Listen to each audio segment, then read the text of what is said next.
turi bari hirya no hino, nizere ko mumeze neza. Rero kuri uyu mugoroba twongeye turagarutse, tugiye kuganira muri cya kiganiro cyitwa bimeze bite Doro. Sugo banju kansuhuza basi. Je kugusuhuza. Okay. Uraho neza? Uraho. Meze neza. Cyane. Nge ntago meze neza. Wabaye iki?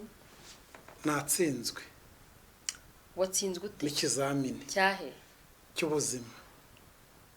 Cyabereye? Niki batubazaga ibibazo nyine kiza kunsinda. Ninde wagukoresheje? N'umuyobozi n'umujyanama w'ubuzima. Wahe? Hafi hano dutuye. Aha, reka dusuhuze rero abadukurikiye muri za bya bice bitandukanye by'igihugu. Ubwo rushatse kuvuga ama diocese. Yego, cyangwa se n'abari buriya hari n'abandi baba bari mu burasirazuba, mu majyepfo n'amajyaruguru bakunda iki kiganiro. Yego. Ubwo turavuga ari abakristo gatolika, ari abakristo bari mu yandi matorero n'amadini, mu bumwe bw'abakristo. Ubumwe bw'abakristo. Mwese umwanya n'uwanyu. Iki kiganiro cy'uyu munsi Dorcas tubafitiye ibintu byinshi.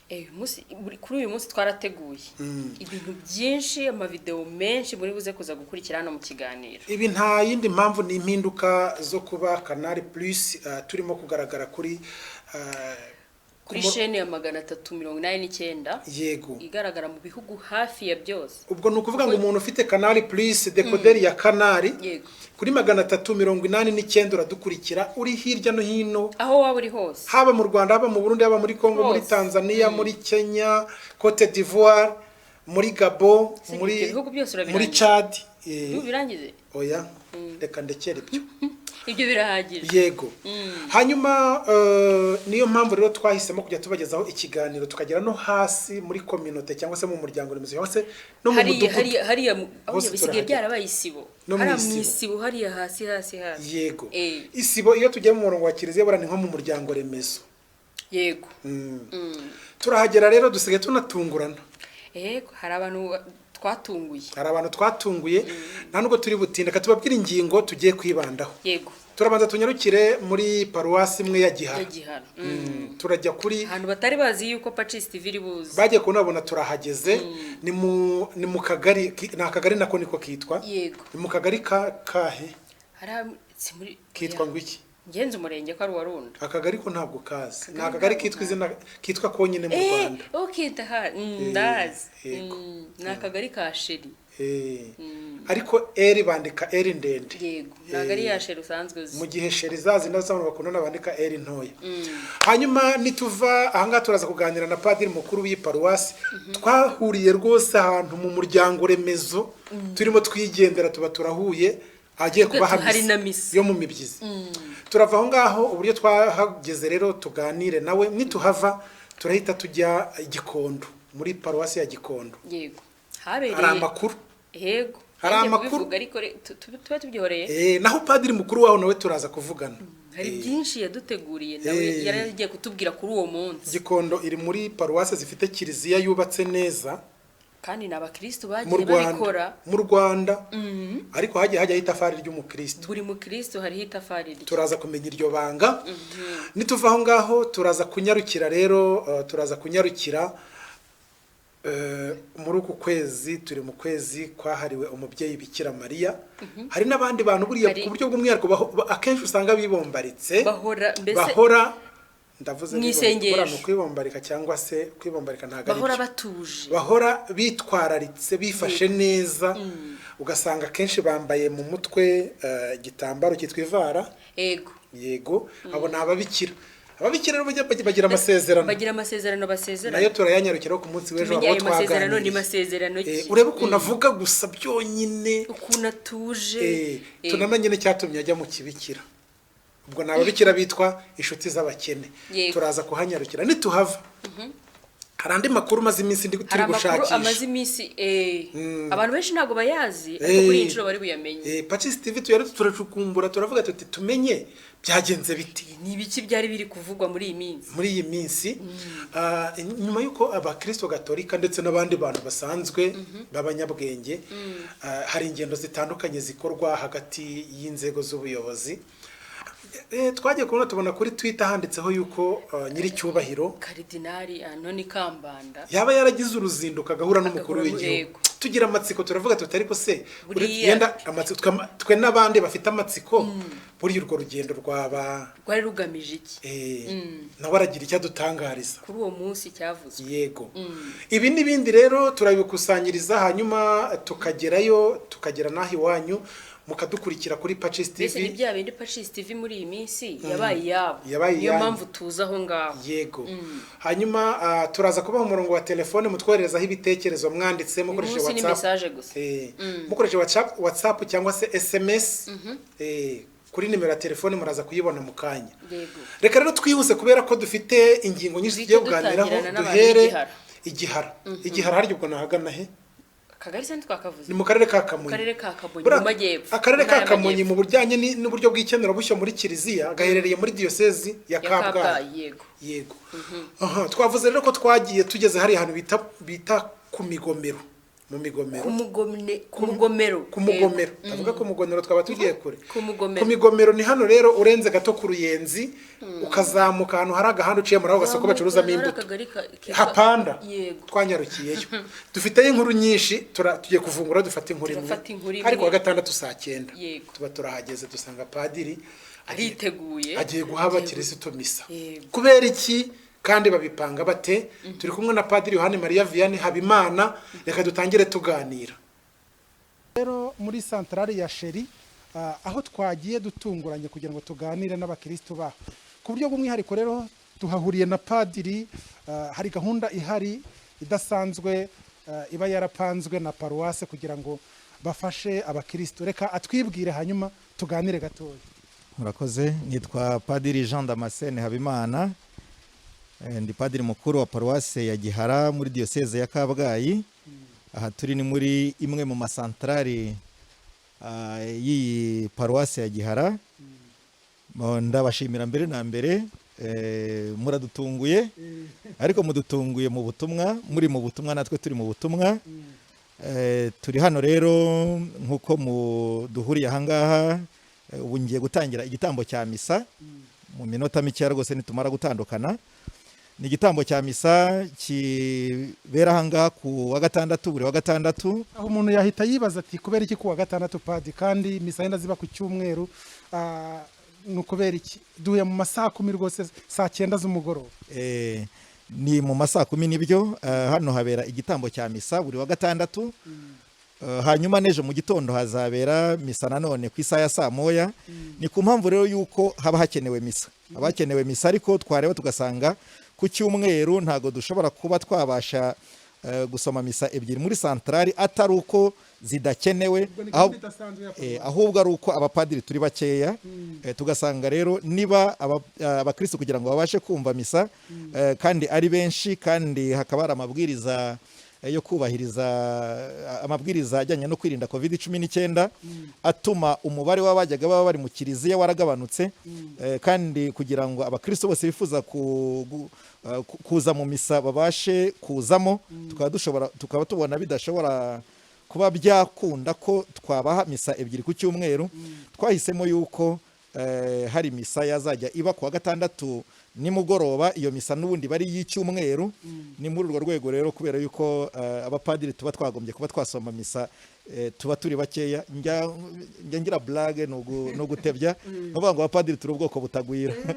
Ubwo nukubona iyi ni organisation ya paruwase. Yego, ni organisation ya paruwase, ni gahunda idasanzwe muri bino bihe bya COVID-19 kubera yuko mbere ubundi iyo batari muri bino bihe twakagombye kuba ataruko nguko tubigenza, ariko byabaye ngombwa yuko no ku wa gatandatu ku mugoroba tuhashyira gahunda ya misa y'icyumweru kugira ngo abantu bazaze nibaza yenda basange imyanya yuzuye batahe, ahubwo abona batazabasha kwitabira misa ya mu gitondo kuko ariyo iba yateguwe kugira ngo tujye gusoma misa n'ahandi haba hateguwe. Mufite amasantrari angahe?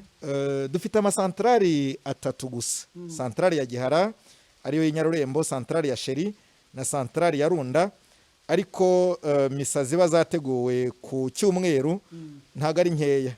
ni esheshatu rero kugira ngo tube twakongeramo indi biragoranye nubwo bwose bishoboka ariko twasanze ibikwiriye ari uko twagira izo dushyira kuwa gatandatu nimugoroba hakagira n'izindi ziba ku cyumweru. Padiri, reka dusoza tubabaze uku kwezi kwa gatanu kwagenewe umubyeyi Bikira Mariya n'ubuhe butumwa mwagenera abakristo cyane cyane bo muri iyi paruwasi ya Gihara n'abandi bakristo bakurikiye Pacis TV muri rusange? Uriya rero ubutumwa umuntu yababwira n'ubusanzwe n'ubundi kandi ntago waba uvuga ku mubyeyi Bikira Mariya ngo ujye hanze y'urugero rw'umubyeyi Bikira Mariya.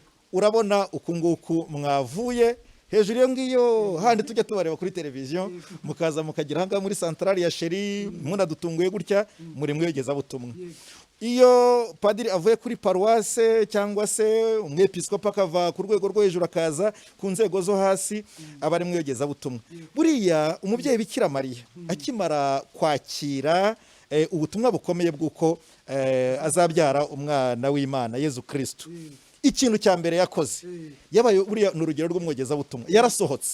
Yarasohotse aragenda ajya mu misozi miremire ajya gusura Elizabeth kandi bari bafitanye isano. Noneho rero buri ikindi gishyashya mu gihe Bikira Mariya yakoze nubwo atariho bigarukira honyine nuko navuga ngo yahereye ku bantu bo hafi. Buriya abantu bijya bitugora gukora ubutumwa iyo umuntu ari umwogeza butumwa ari atekereza yuko yajya mu umwogeza butumwa ku bandi kuba kure kuba handi ugasanga arashimwa ahandi usibye we cyangwa hafi ye.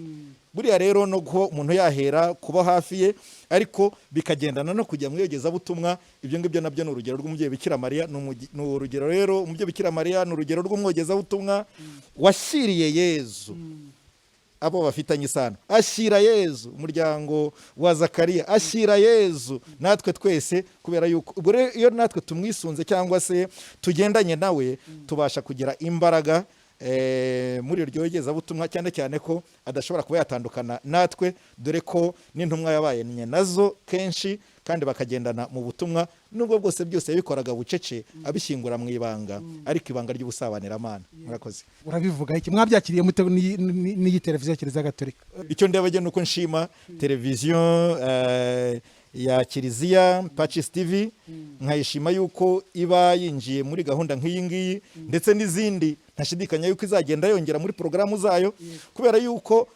niba iri mu yogeza butumwa ntago ishobora kuba yatandukana na Roho Mutagatifu. Niri kumwe na Roho Mutagatifu ntago yabura kuba yahanga udushyiyewemo na Roho Mutagatifu kandi byose bikagenda bitungana kuko icyo gihe nyine nizo mbaraga za Roho Mutagatifu nuko Roho Mutagatifu ububasha bwe ndetse n'ibikorwa bye ntago bigira umupaka. Ni nayo mpamvu n'abagendana nawe no mwegeza butumwa nabo batagira umupaka nkuko ntekereza ko namwe mwatekereje kutagira umupaka, yenda umupaka w'imisozi, umupaka w'imihanda igoranye, umupaka w'ibindi bya bindi abantu bashobora kuba bagira inzitwazo bikaba byatuma hari aho batagera. Ndabashimiye. Arakoze cyane Padiri. Padiri ariko ngo waramutunguye. Padiri twagombaga kumutungura gusa ntago twamuguye gitumo, twaramutunguye gusa. Ibyo kugwa gitumo ntago bikiri. Ni ukuvuga ngo twari mu kandi kazi mu kiganiro ijwi ry'urubyiruko kubera ko ho tugenda hirya no hino ariko tugera kuri santarare tutari tuzi ko ihari. Yego. Bihurirana nuko hasomewe misa. Nuko nguko rero nibwo buryo twamutunguyemo. Bafite umunsi wo ku gatandatu urimo basoma misa. Yego. Reka rero dukomeze kuba dukurikiye tubabwire yuko padiri w'iyi paruwasi ya Gihara muri diocese ya Kabgayi ntabwo ari kure y'umujyi wa Kigali hano wambutse Nyabarongo. Hafi cyane. Yego. Ubwo rero ni ukuvuga ngo Dorcas ikigaragara nuko dukomeje kugenda tumanuka tugera aho iwanyu. Niyo mpamvu tubwira ngo Pacis TV ni yanyu. Ejo tutazaba mubona tugeze ikirehe ukavuga ngo muradutunguye kandi twababwiye ko tuzaza ngo tuza tuba tugo santarari nyinshi ntituba tuza aho ziherereye gusa ntitujya tuzirengaho. Owe twarenga kuri egoko ntago bibaho. Reka rero dukomeze tunamushimire Padiri Yohani Maria Vianney bahari yabemeye no kukuvugisha nuko iyo video nye naho ubutaha tuzareba na korari zo muri santarari uburyo barepeta n'ibyishimo bafite kuko Pacis TV yahageze. Ubonye wa mugabo ukuntu azamura amaboko bose akabageraho babyita kwizihirwa abayizihiwe abatanga icyo bita mezire. Yego. Cyangwa mejazi mu cyongereza cyangwa mejazi. Twakomeje reka rero dukomeze iki kiganiro ni gahuza miryango kuba dukurikiye rero tubabwire ngo murimo muradukurikira kuri Canal Plus ku murongo wa 389 niba hari n'umuntu ushaka kurikira iki kiganiro rwose mubwira uti kuri Canal Plus rwose nyarukiraho ushyire kuri biteyagezeho ushyire kuri chaîne ya 389 ntuzajye ucikwa niho Patches TV iri barabizi barabimenyereye kandi turi kubategurira porogaramu zazindi kabisa zizabanyura cyane ntekereza n'ejo dufite gahunda yuko hari porogaramu nzajya ndeba sinabikubwiye hari porogaramu nzajya nkurikira cyane reka twihute noneho tuve muri iyi paruwase tujya muri paruwase Gikondo uriya paruwase y'Igikondo rero Gikondo iri muri arkidiocese ya Kigali yego hanyuma buriya amaparuwase agenda yitirirwa ba mutagatifu iyi ngiyi yitirirwa mutagatifu Vincent Paroti niyo mpamvu ngo hari ngo ni kuba paroti abantu benshi bazi ngo Igikondo kuba paroti cyangwa ababikira baba parotine yego cyangwa ukumva ngo hari ngo imprimori yitwa Paroti Place ibintu nk'ibyo ikora ibinyamakuru bitandukanye harimo na kinyamateka yandikirwamo kinyamateka turacyakora ubushakashatsi ku kinyamakuru cyasohotse bwa mbere mu Rwanda muri za 15 iyo byatangiye ngo muri za uhita wumva ko ari mu mwaka wa 1917 na 20 na 20 kuzamura twaragicukumbuye turagisoma dusanga harajyagamo n'amabwiriza y'umwami umwami niwe yacishaga amatanga tuzatubira padiri uyobora kinyamateka abidusobanurire ntekereza nk'igitabo kimwe gisigaye ariko bisaba kugitwara witwararitse kuko iyo kopi ya mbere yasohotse nta muntu bapfa no kwiha urumva kopi umwami yasohotse umwami reka twihute rero Dorcas tukiri Gikondo abaparote ni umuryango nyine wa Kiliziya Gatolika ariko uburyo uyoborwamo ngira ngo twigeze kwakira umuyobozi wabo mu rwego rwa province irimo yego uwo bita directeur provincial abayoboye Kongo u Rwanda n'Ububirigi umva iyo province ariko irimo Kongo u Rwanda n'Ububirigi niyo mpamvu ngize agatoki kugira ngo ugere no mu Bubirigi noneho uhayoboye aba ari umunyarwanda yego uwifuza gusangira igitekerezo natwe ntabwo turi bwakire telefone kano kanya kubera ko dufite byinshi twabateguriye bandika ubutumwa bugufi kuri iyi nimero yo hano mubatiza murimo mubona kuri televiziyo yanyu hanyuma abatari mu Rwanda kuri iyi nimero mubanza akanyimenyetso ko guteranya mushyira umubare 250 hanyuma ushyireho ino nimero iri kuri screen zanyu c'est plus de 150 78 30 99 99 9 ubwo mbivuze mu gifaransa mugerageze reka duhite tujya Gikondo muri paruwase yitiriwe mutagatifu Joseph mutagatifu Vincent Paroti mutagatifu Vincent Paroti turareba rero padiri mukuru waho yitwa Rwasa Crisante ni izina utapfa kwandika mwitegereze neza kuri televiziyo ni ikizamini gikomeye cyane uko sobanura amateka ya hariya uko bubatse kiliziya byose tugiye kubona muri iyi video basengeraga ahantu rwose yarabivuga nk'imfuna asa nkaho hari ntaho yego ariko abakristo ku bufatanye bwabo kuba barashyize hamwe biyubakira kiliziya abanyamugi abanyakigali dutangire tuganire tumuhe ikaze rero padiri ariko ntabwo turaba tubavuye ko turaza kuhagaruka dutangire tuganire na padiri Crisante akaba ari umupadiri nyine padiri mukuru y'iparuwase akaba ari umuparote nitwa padiri Rwasa Crisante kandi umupadiri w'umuparotine iyi paruwasi rero ya mutagatifu Vincent Paroti Gikondo n'ubundi yaragijwe yitabwaho n'abapadiri b'abaparotini bakorana Gikondo ku cyicaro gikuru nkaba rero ngewe ndi padiri mukuru wa paruwasi navuga ko ari paruwasi ntoya mu maparuwasi dufite hano mu mujyi wa Kigali kuko ifite centrale ebyiri gusa na akazinga gatoya ni centrale ya mutagatifu Vincent Paroti hani Nyarurembo na centrale ya mutagatifu Paulo iri i Murambi hafi ya Nyanza. Arakoze cyane padi uravuze ngo ni paruwase ntoya ariko nziza kubera ibikorwa by'abaparotine twagira ngo duhite tureba umwihariko ubwiza ndetse n'ubudashyikirwa bw'iyi paruwase mubereye umuyobozi. umwihariko navuga nuko muri iyi myaka navuga 3 ishize twaharaniye kwagura paruwasi kubera ko nubwo ari ntoya ifite ubucucike bw'abakristo benshi ko abakristo dufite ubu ngubu bagira hafi 13,000. Abo bakristo rero wabonaga batisanzuye, twatangiye igikorwa cyo kuvugurura no gutunganya imbibi za paruwasi nanjye ngo sanctuaire chapelle, noneho tugakora n'ubusitani bujyanye n'igihe tugeze mu ngubu. Rero iyi paruwasi yacu ikintu navuga cy'umwihariko gihari nuko dukorana n'abakristo bya hafi, nibo twakoranye icyo gikorwa cyo kwagura paruwasi mu Ruzi. Iyi paruwasi rero yadutwaye hafi miliyoni 800 n'imisago, abakristo bwabo bakaba baratanzemo miliyoni zirenga 300 kuko inguzanyo twarafashe ari miliyoni 500. Ariko ibyo bikorwa twabikoze neza ku buryo igisigaye kimwe ni inyubako imwe iri ku ruhande rw'umuhanda hariya itararangira, ariko nayo turimo muri gahunda yo kuyirangiza.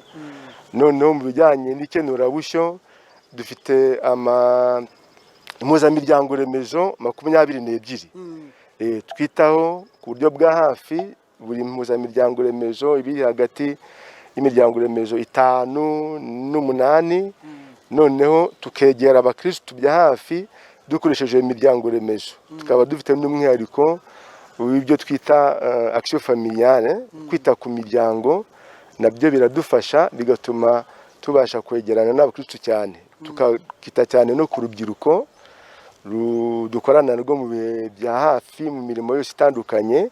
Ubundi tukaba dufite n'umwihariko wo kwakira abageni benshi hano mu mujyi wa Kigali baza guhimbariza isakaramentu ryo gushyingirwa hano kuri paruwasi yacu. Tugitangira nta mwatubwiye paruwasi yaba yaratangiye ryari, ku mateka yayo, hanyuma amateka yayo yashinzwe muri 76. Ubwo rero ikaba yaratashywe muri 82 kuko yabanje kuba paruwasi ntoya yari nk'agashapeli twasengeragamo hano.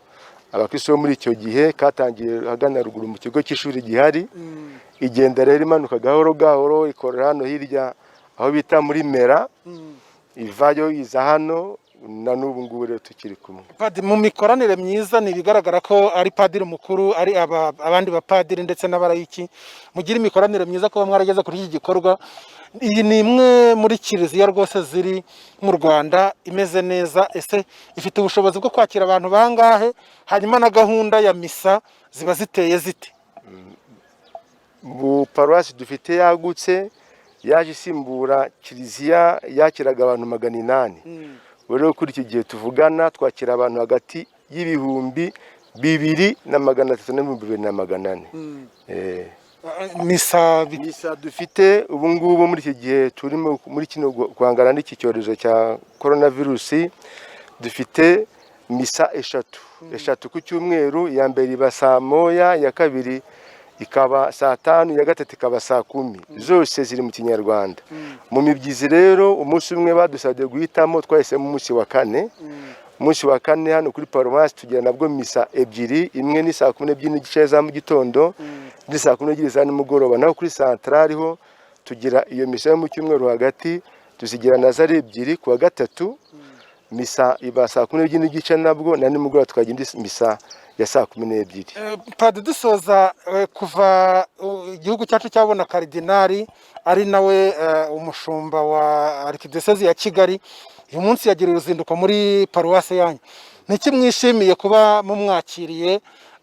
Ni niki mwumva kidasanzwe muri mwe kuba mubonye umushyitsi nk'uyu nguyu ku ruhurirane rw'ibindi bikorwa bitandukanye mukaba mumwakiriye? Turishimiye cyane kubera ko tugomba kuba turi mu paruwasi make yagize ayo mahirwe yo kumwakira, tukamwakira adufasha guhimbaza nyine amasezerano y'ababikira. Kandi twishimiye ko minsi ishizaza kuduha umugisha mu kwezi kwa mbere.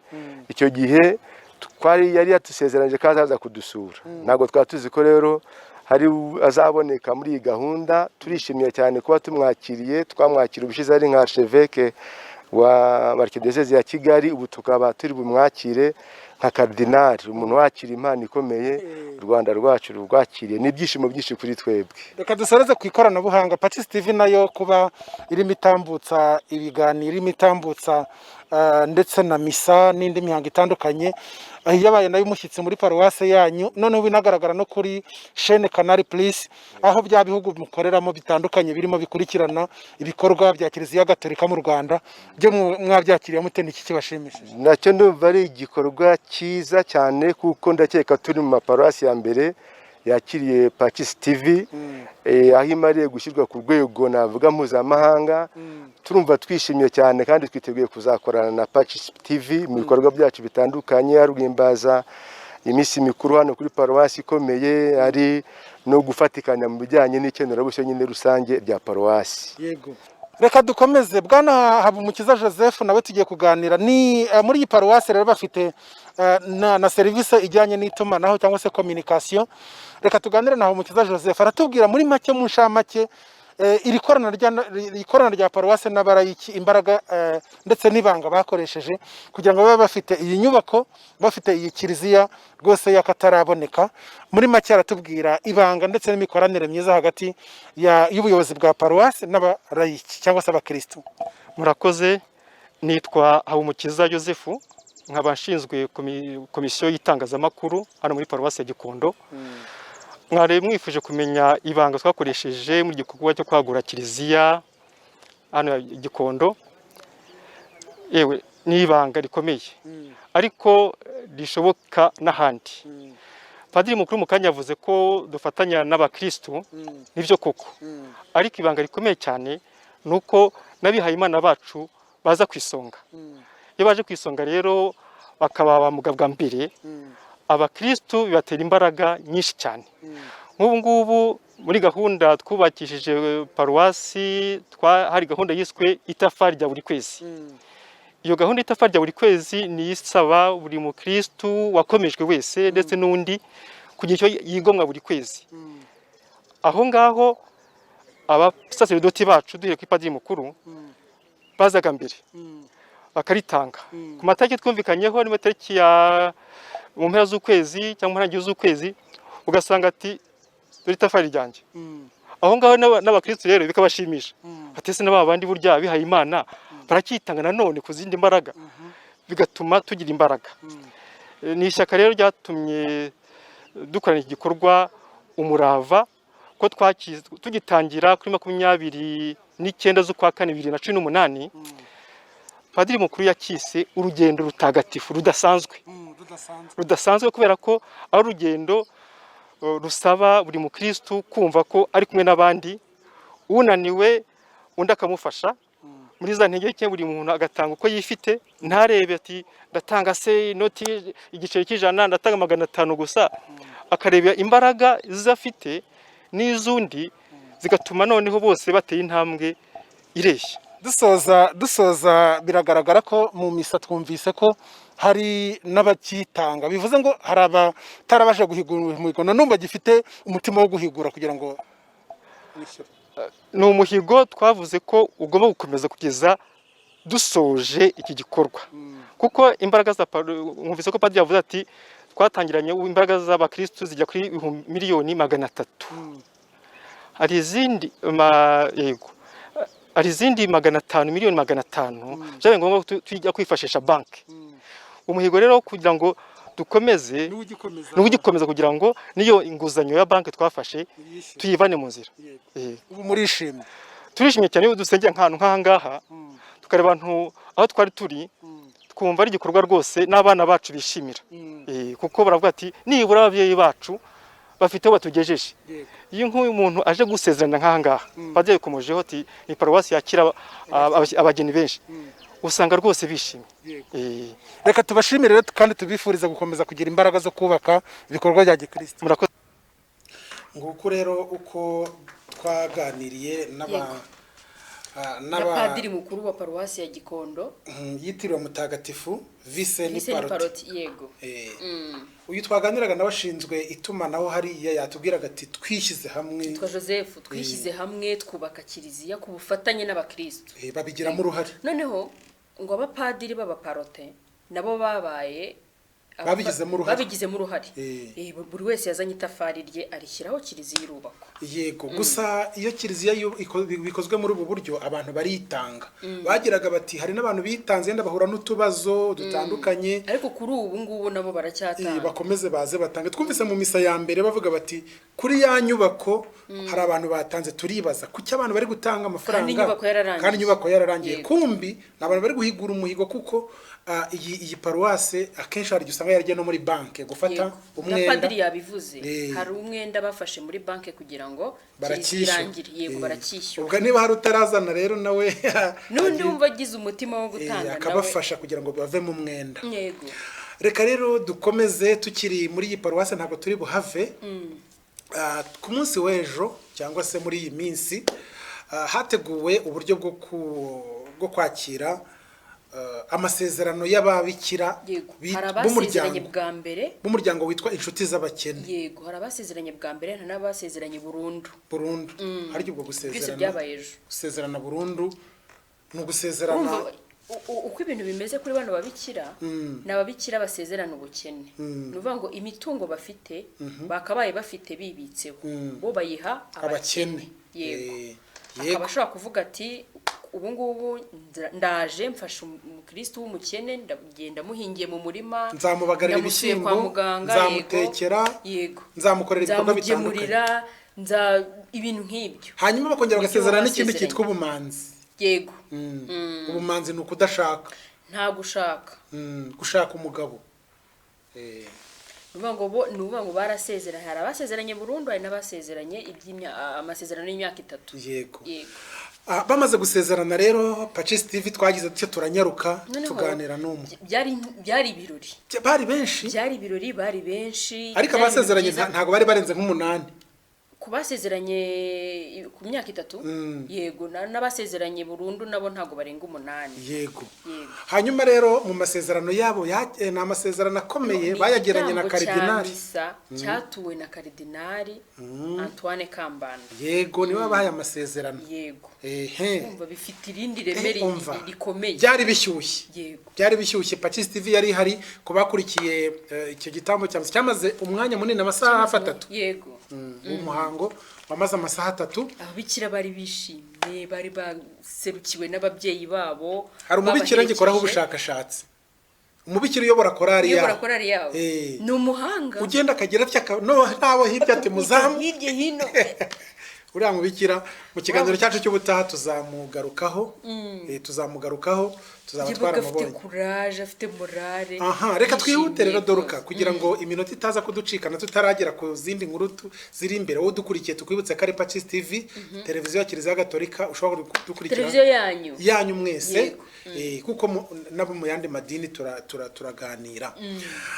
Uyu mubikira tumaze rero gusohoka hanze. Umubyeyi w'uyu mubikira rero papa we niwo mureyari, Eglise Anglikani. Yari yishimiye guherekeza umukobwa we, yavuga ati nge byanshimishije. Na mama we yatwaramuvugishije. Mama we yarahari. N'umubikira no agira icyo avuga ku babyeyi baturutse ihuye. Yaramamagaye ariko ndavuga ngo nzaza. Mu ijwi rituje ry'abakobwa rero babikira Mariya aragira ati yitwa dusabe. Reka tuhite tuganira nawe tugaruke mu kanya, ariko ubutumwa mwandike kuri WhatsApp ndetse na SMS kuri iyi nimero ya Yohana Umubatiza, guteranya 250 783 ubwo akamitso ko guteranya gashyirwaho n'abantu bari hanze y'u Rwanda. Yego twagiye rero, reka twumve uyu mubikira rwose mu ijwi rituje cyane. Karame. Amazina yanjye nitwa nk'abantu umubikira wo mu muryango w'ababikira inshuti z'abakene bakorera ubutumwa muri aka gace kacu k'u Rwanda. Umaze guhabwa amasezerano na nyiricyubahiro Karidinali Kambanda, tubwira uyu munsi uriyumva ute?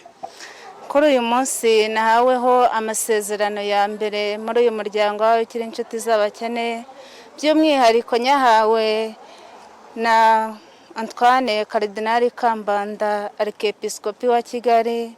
Ni umunsi w'ibyishimo, umunsi numviseho ko hari icyo Nyagasani anumaho anshakaho mu buzima bwanjye bwa hano kuri iyi si. Tubwire muri make ukuntu wafashe icyemezo cyo kugira ngo ufate icyemezo cyo kwiha Imana, urugendo byagutwaye, byagufasha umwanya. Mu rugendo rwanjye rwo kwiha Imana, mu buto bwanjye navutse mu muryango w'abakristo ariko bari mu itorero rya Anglikane y'u Rwanda. Ababyeyi rero bandeze neza, bandera gikristo, nkurana na bakuru banjye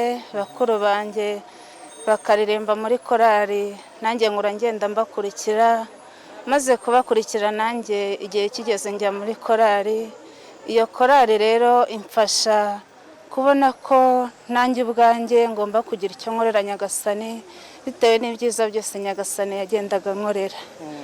Ubwo rero nibwo nafashe umwanzuro maze kujya mu ishuri, numva ko nanjye ngomba guhindukira bitewe n'ababikira. Hari umubikira twiganaga aramfasha, noneho bitewe n'ukuntu yamfashaga numva nanjye nakiha Imana, ariko kubera ababyeyi barabo muri Anglikani nkumva ntabwo byashoboka.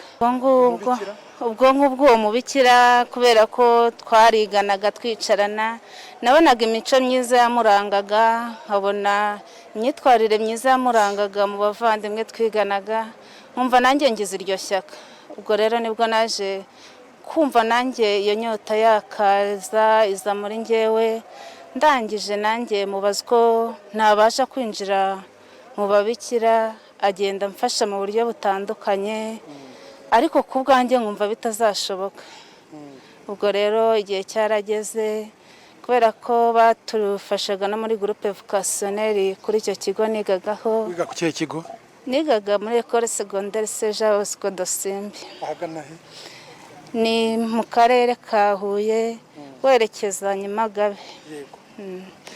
Ubwo rero igihe cyarageze, nanjye ndiga nigira amasakaramentu muri kiliziya, igihe kigeze ndayahabwa. Narakiriwe rero nk'uko Kiliziya Gatolika ibiteganya, baranyakira mu ndangakwemera ya Kiliziya Gatolika. Ntagiye kure, ababyeyi babyakiriye gute? Ababyeyi banjye barabyishimiye cyane, banyereka ko nta kibazo gihari, baganirije bitewe n'ukuntu nagiye naguza nangira. Kadusoza, ni iki ubwira urundi rubyiruko usanga rutinya kuba rwaza kugira ngo bababikira, wabatinyura gute? Urubyiruko rusanzwe aho bari, urubyiruko bitewe n'isi ya none, urubyiruko rugenda rurangazwa n'ibintu byinshi, ariko bagomba kuzirikana yuko ibishashagirana byose atari zahabu.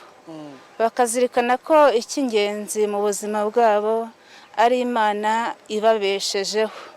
Nabo bakumva ko uko bwije n'uko bukeye, bitewe n'ibyiza Imana igenda ibakorera, bagomba gushakisha icyo bakorera Nyagasani, bakamwitura iryo turo ry'agahebuzo. Yakoze cyane.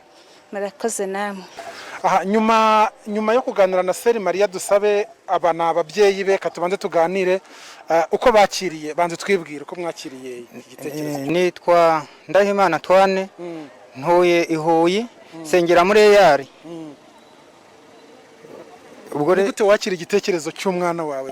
Igitekerezo cy'umwana rero, umwana yahisemo, ahisemo numva ntabangamira umwana, numva ko ari gukorera Imana.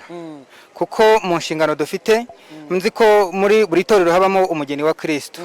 Ubwo byaranshimishije cyane, narabyakiriye, ndetse ku buryo n'uno munsi yadutumiye ku masezerano yahawe, numvise nyishimiye cyane. Mbega uranabibona, agasesekaye ku mutima, agasesekara no ku munwa. Urakoze cyane mzee. Katwumva uyu mubyeyi w'umumama, reka ngufashe. Mama, twibwire nawe. Jewe ndi Mukamutera Venansiya, ntuye mu karere ka Huye. Yego. Umwana anshishikarije ko agomba gukurikira ikigo cy'abihaye Imana, numvise mbyishimiye cyane. Namufashije uko nshoboye mu mbaraga nkeya nari mfite jewe ubwanjye, muri barumuna be n'abakuru be. Ndavuga ngo dusabe Mariya akoreye Imana nta gihombo kirimo. No kugeza kuri iyi saha nibwo yantumyeho, urabona navuye mu karere ka Huye hari imbazi. nibwo yantumye hambwira ko uyu munsi afite amasezerano numva ndishimye cyane numva ndanezerewe njyewe nafashe n'umwanya wo kugura amajyambere umwana arambwira ati wikwikupasoreka cyane oroshya ibintu icyo ngushakaho nuko nkubona ndumva nishimye rero ndabyishimiye cyane no mu mutima wanjye ndumva hakeye. Urakoze cyane mubyeyi. Yego.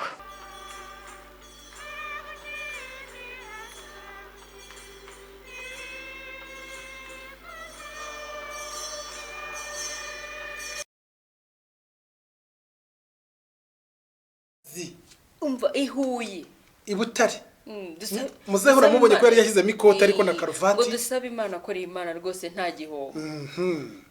Ubwo rero urubyiruko murumva ko mufite umuhamagaro yego wo kuza gukorera Imana. Ariko na Karidinali yarabivuze ubutaha arashaka ko hari umukristo w'urubyiruko wo muri paruwasi ya Gikondo. Ariko muri Regina Pacis arahari. Uzasezerana. Muri aba ngaba harimo wo muri Regina Pacis. Koko ntabwo namubonye nari ndi mu kazi. Sinzi ngo nuwuhe ariko ayo makuru ndayafite arimo. Ubwo mu minsi iri imbere tuzamutumira nawe hano.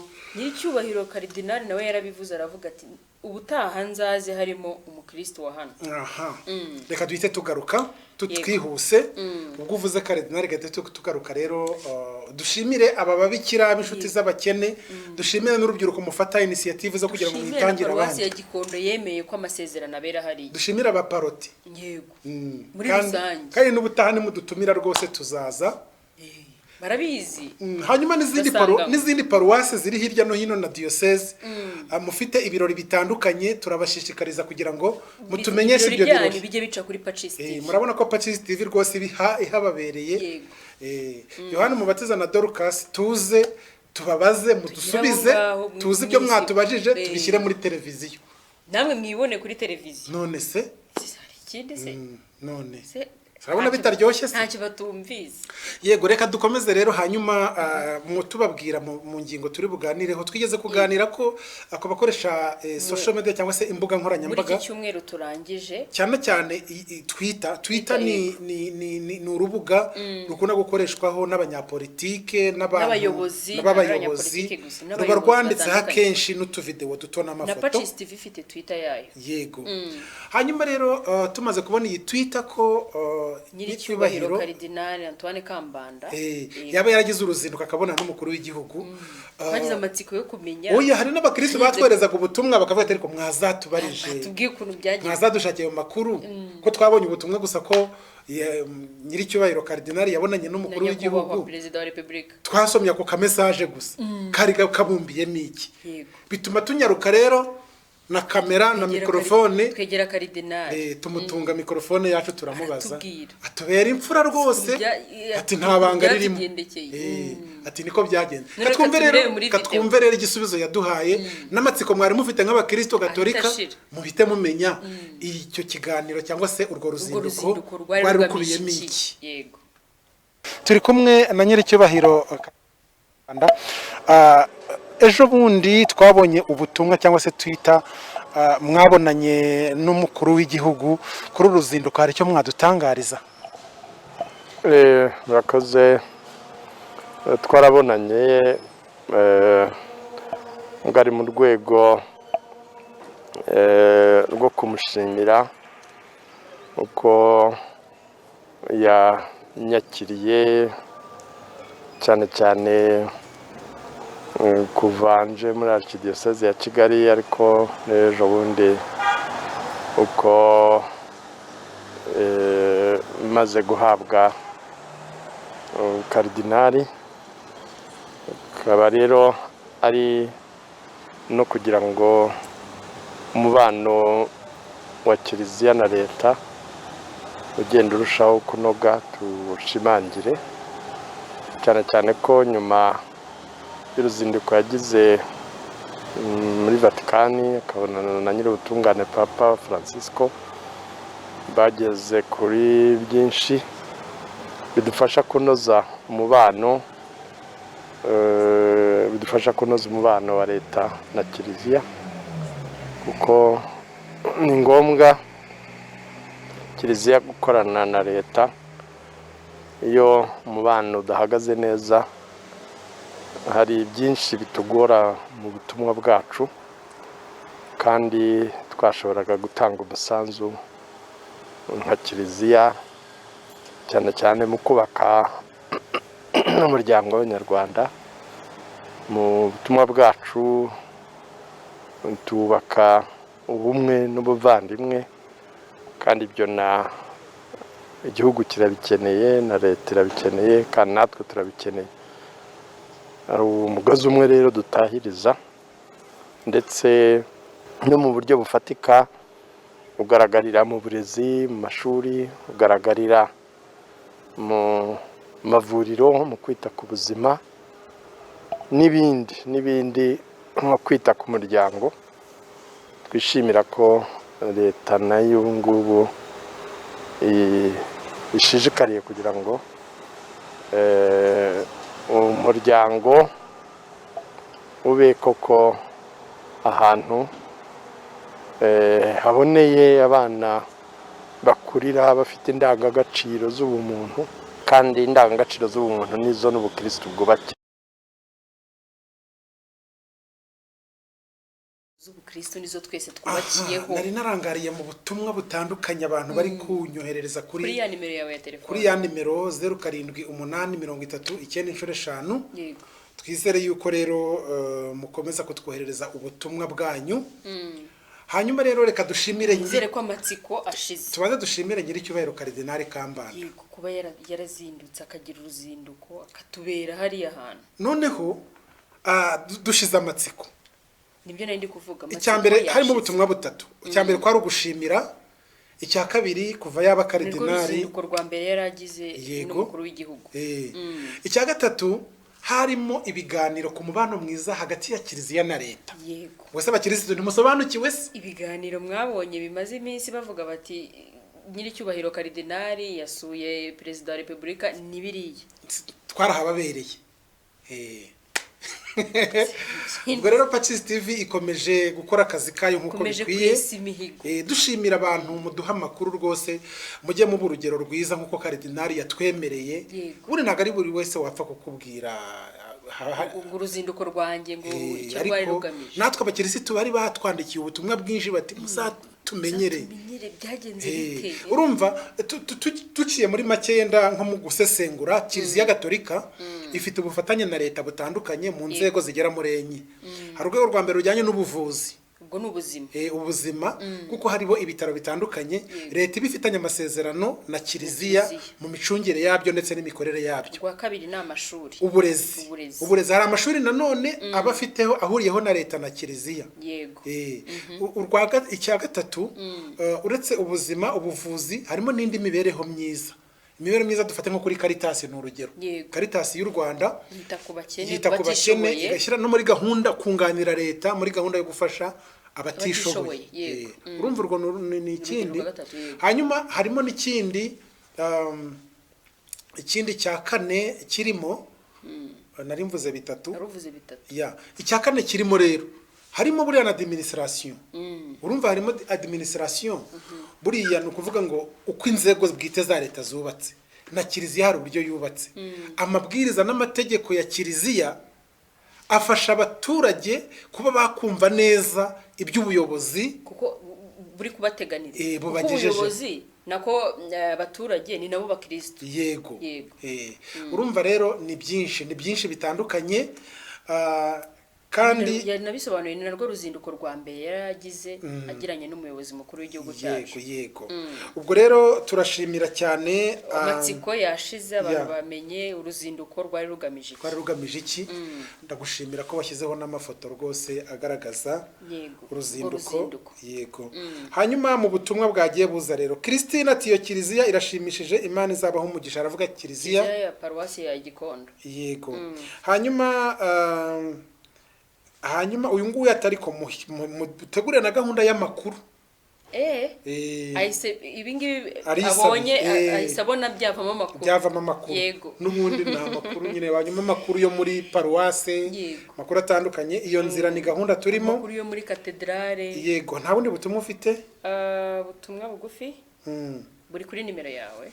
Yego abadukukira bari i Burundi yitwa Eric Nshimirimana ari Bujumbura mu Burundi. Sinakwiye ko badukurikira kuri kanari. Yego abari Bujumbura urabanakurikirana misa izibera hano. Yego i Bujumbura mu Burundi boze indirimbo zabo zirimo ziratambuka cyane. Korali zi Burundi mutwandiki. Korali zi Burundi ziri kwibona kuri Pacis TV. Mu minsi iri imbere tushobora kuzagira n'uduhagarariye i Burundi. Yego no muri Kongo birashoboka ntago ari Burundi gusa. Tukajya gukoraho n'amakuru tukaganira hariya muri za katedrali hariya. I Bujumbura Ingozi hariya mu Kirundo. Ibintu mu Ngagara kumenya bakiriye bate Pacis TV mu Burundi muri Kongo aho batubona hose. Eric Nshimirimana uratubwira aho uherereye mu Burundi kugira ngo tugusuhuze. Akubwiye ko ari Burundi? Ari Burundi. Ari kudukurikira ari Burundi. Ari Burundi. Bo turaba tunumvikana neza. Batangira na kode ya 257. Okay. Urabona ko twabahaye kode turi kubona ubutumwa turuka hano. Hanyuma Angele de la Victoire nawe yadusuhuje. Egide batazira ndabakurikiye cyane ndi kuryoherwa n'ico kiganiro nitwa Egide batazira mugamba. Ari Burundi nawe. Yitwa Egide. Ushobora gusanga abarundi badukurikiye cyane. Abarundi bo bagomba no kudukurikira. Hanyuma wa wundi ari mu Kamenge. Uyu nguyu Eric Nshimirimana. Mu Kamenge ubwo ni Burundi na. Kamenge iri Burundi ntago ari Kamenge ya hano. Ni Kamenge ya hano.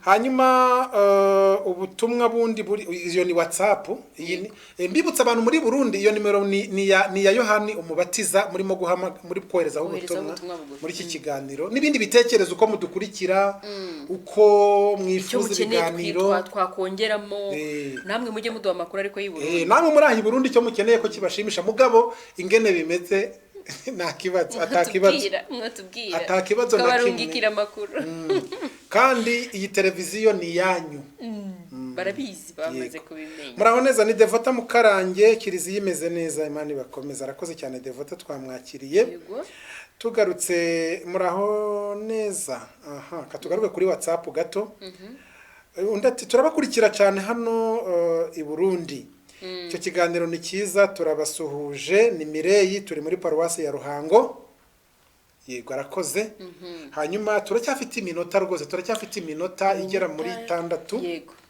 kubundi butumwa bugufi nabwo twabusoma yego tubwira abakristo rero bakiriziya yahari igikondo ko inkunga iracyakenewe yego baracyakomeza hari agasanduku nabonye ugiye gusohoka inyuma kariho ngo itafari niba ari itafari hanyuma Pacifique aturebera indirimbo imwe y'I Burundi abari yashyiramo ikiganiro kirangiye urumva ari niye yose twagenda tudashimye sinogenda ntashimye ni y'I Burundi kandi sinogenda ntashimye iyi ndirimbo ishimisha abantu bose bari Bujumbura turabaramukije hanyuma hano hakurya mu Kirundo urumva mu Kirundo Bujumbura rirari Ingozi mu Ngagara twahavuze muri ahandi nihera mu Cibitoki Mutaga abari za Mutaga mu Cibitoki urahazi mu Cibitoki ni hano hirya yego yenza hano babiri mu Cibitoki hari abakoresha amakomine abari muri za komine Mugongo Manga aho ni mu Burundi ni mu Burundi okay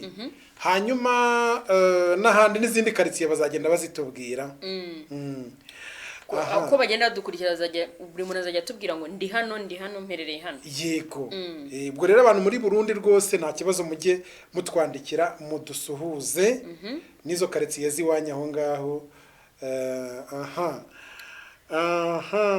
hanyuma hari n'undi muntu wese twandikira ari Igoma bonsoir ni Jeanne w'Igoma muri quartier Seigneur C nimefurahi kuona wale wa Masere ninaomba nguvu ya sala kwenu mdogo yangu anje naye Mungu amuwezeshe wagerageje kumva mugake ni dukeye cyane ahubwo dusobanura uyu Jani aragira ati rwose nishimiye kubona bari ababikira ati rwose musenge cyane na murumuna wanjye Anje nawe azabishobore abo mubikira ubwo bivuze ko Anje nawe ari mu rugendo Anje ari mu rugendo asante sana Jani hapo Goma kabisa tumepokea ujumbe tumefurahi sana tunafurahi sana na tutakusaidia kwa maombi kabisa asante sana. Rugero Nyange François kuri Gatsibo ati hari na quartier zitwa za Ruyigi za Rutana ni mu Burundi. Okay. Abarundi bazajya bagenda batubwira uko badukurikira. Yego. Turakurikirana muri paruwase ya Kampanga mu Ruhengeri. Ati rwose nitwa Nzamategeko François wari muri diocese ya Ruhengeri. Hari n'undi muntu dukurikiye uri igihe harati mwakoze gushyiraho padiri mu gice cy'iwacu uyu muntu rero ngatuye haruguru y'ahantu yabyishimiye ahantu bita Sheri haruguru y'ahantu bita ku Giturusu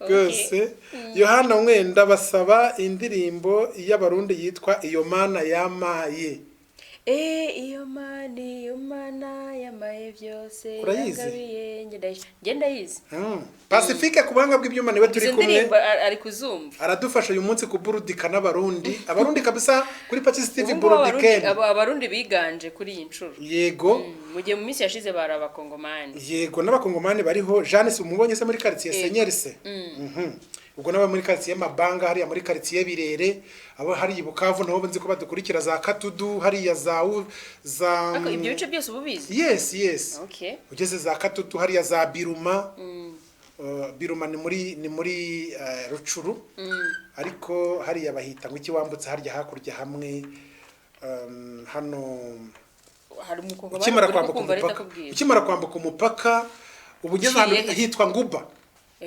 muri Nguba handi hejuru ya Rusizi kuri wa musozi ubu hareba ibi hamwe uvugana n'umuntu uri mu Rwanda ukamubwira utumva sasa leta kwanga na karanga pale tu nakasema leta sambaza sasa tuchangie turi kumwe rero abantu bari Burundi turabakunda cyane abantu bari muri Kongo bose turi kumwe cyane tuzasenga Imana cyane rwose abarundi n'abakongomani tubasure yego n'abarundi tubasure tugera ngaho Bujumbura Pacis TV iraduhimbara nanje nitwa Joel muri paruwase ya Gihosha i Bujumbura ndiko ndabakurikira kuri Canal Plus. Asante sana kabisa hapo Bujumbura tuko pamoja kabisa. Abarundi bose turabashimye mwakoze kubana nawe abantu muri ngahi Burundi mukomeze mutwarereza ubutumwa na quartier muherereyemo n'amazina abashinga nahe abatama ugwaruka abigeme yego mugabo ego mugabo aha turi inshuti zanyu rero turabakunda mu minsi mike tuzasekara ngahi Bujumbura munadusubiriza umukuru w'igihugu aho ngaho i Bujumbura rwose nawe ni umukristo cyane rwose pe nyiri cyubahiro ndayishimiye yego perezida w'u Burundi nawe ni umukristo tumubona mu misa turanyotewe kuzagera yari mu misa nawe tukaganira ako iyo misa ikacano no kuri Pacis TV nyine tuzagera barabyumva gute Bujumbura mudusuhurize rwose muti rwose Pacis TV hano mu Rwanda yabashuhuje umukuru w'igihugu cy'u Burundi n'umufasha we afite n'umwana ukina umupira kandi koko yego ndumva narabonye video nibidushobokera nawe tuzamusura tuganire ngahi Bujumbura mbese abarundi nabo batwitegura abarundi ni inshuti za Pacis TV yego hanyuma ubundi butumwa bugufi hari ubwo gifite ubutumwa bugufi ntabwo reka dusoze anasema karibu kabisa kuja hapo Bujumbura kuko kuna mikeke hari ibindi bintu byitwa imikeke uburobe uburobe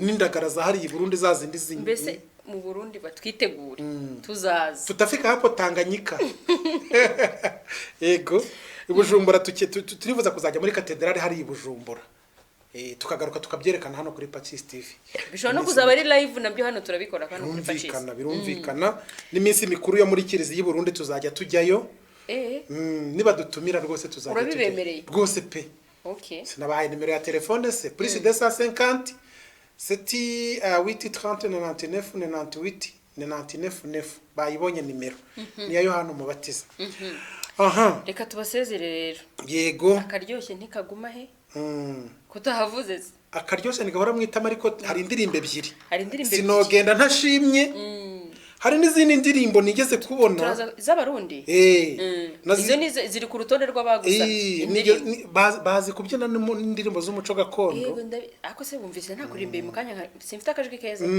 wakumvise cyane nakumvise mu ndirimbo z'i Burundi rwose nzi kuziririmba ko nta karirimbo watuyemo Dorcas rero akaririmbo namutura ndaza kukamwumvisha yego hari korali ya Sainte Thérèse hari ya de l'enfant yitwa Shimwa Mwami reka ndagutambire ibintu nk'ibyo ngizo izo zose zizajya zicano kuri Pacis TV. Reka tunyaruke mu bubiko turebe indirimbo y'I Burundi tunashoje ariko abarundi ntimuzajya mucikwa n'iki kiganiro kiba muri Kongo abantu mu bihugu byose bitandukanye ntibakajye bacikwa ko n'ugwaruka bw'i Burundi dukeneye kuganira mugabo yego dushimire padiri mukuru rero wa paruwasi ya Gikondo dushimire paruwasi dushimire na padiri mukuru wa paruwasi ya shiri hari igihara hanyuma dushimire kandi nyiri cyubahiro Cardinal Antoine Kambanda yego nawe twaganiriye yego kuba yaduhishuriye kubyo yaganiriye n'umukuru w'igihugu yego dushimire cyane abavandimwe ababanyi bahangahi Burundi dushimire n'abamasera bahawe amasezerano yego hanyuma dushimire kandi Pacifique kubanga bw'ibyuma nawe Dorcas ndagushimiye ndagushimiye ko twabanye bose nabo turabashimiye yego ikiganiro bimeze bite rero nakagaruka tuzongera tubonane ku wa mbere nimugoroba isaa 1:30 mu gihe gahunda zitaraza ngo tubagereho kenshi hanyuma ejo ariko ku munsi wa kabiri dukurikira ikiganiro cyitwa Pacis Iwacu muri Pacis Iwacu ku munsi w'ejo tubararikire kuzakurikira gufungura ku mugaragaro televiziyo Pacis TV kuyimurikira abakristu ndetse no kwinjira ku murongo wa Canal Plus kuri 389 turasa 89 sur Canal Plus reka rero tubashimire mukomeze mugire ibihe byiza indirimbo zigiye kurikira ebyiri zibashimisha yego